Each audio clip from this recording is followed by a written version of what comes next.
YB, kalau kita lihat di Parlimen, YB antara pemimpin di Sabah yang cukup lantang untuk mempertahankan isu Zara ini, sedangkan YB sendiri di dalam kerajaan yang bersama dengan kerajaan sekarang ini.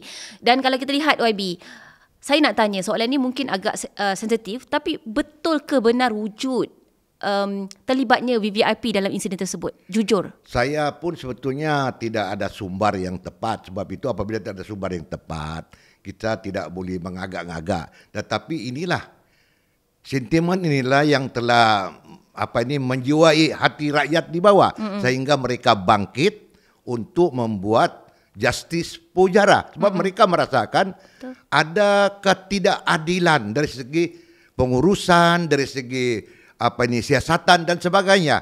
Dan memang pengarah GSG Malaysia pun telah menyatakan ada kecacatan semasa proses siasatan itu.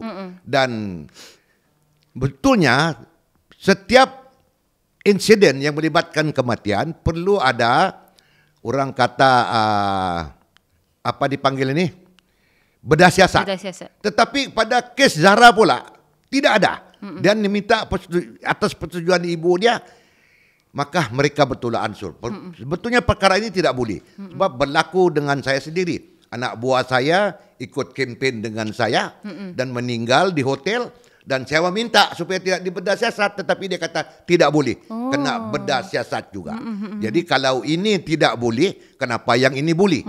Sebab itu daripada peringkat awal sudah ada suspicious di antara rakyat itu sendiri. Sama ada anak BIP terlibat atau tidak, saya pun tidak maklum. Tetapi kenapa boleh jadi begini? Sebab itu inquest itu perlu dilaksanakan dan justice di mahkamah itu perlu ditegakkan. Ini penting untuk memberi keyakinan balik kepada rakyat di seluruh negara kita. Datuk, tadi Datuk sebut berkenaan dengan cover up di bawah KPM sendiri. Bagaimana Datuk melihat sekiranya terlibat VVIP yang involved dalam kes arwah Zara ini sebagai kepimpinan di bawah Sabah sendiri, bagaimana kita nak mengurangkan kemarahan dan meredakan mereka ini supaya sekurang-kurangnya ada wakil pada Sabah yang turun padang untuk sekurang-kurangnya memberi satu statement mengatakan okey, hari ini keputusan sekian-sekian, sekurang-kurangnya ada update yang terkini. Tetapi sekarang ini tidak, hanya menunggu keputusan daripada pihak yang teratas. Bagaimana YB melihat perkara ini? Ya, perkara ini memang sudah menjadi complicated sebab kes ini dalam siasatan mahkamah. Betul. Sebab itu di parlimen pun kita tidak boleh bincang sebab kes telah sedang berlangsung di mahkamah. Jadi kita kena menunggu, dan inquest itu pun kita nak tunggu. Cuma saya punya pendirian. Mana-mana pihak pun yang terlibat, tidak kiralah ada anak BIP kah siapakah, mereka apabila terlibat dan didapati bersalah perlu dihukum.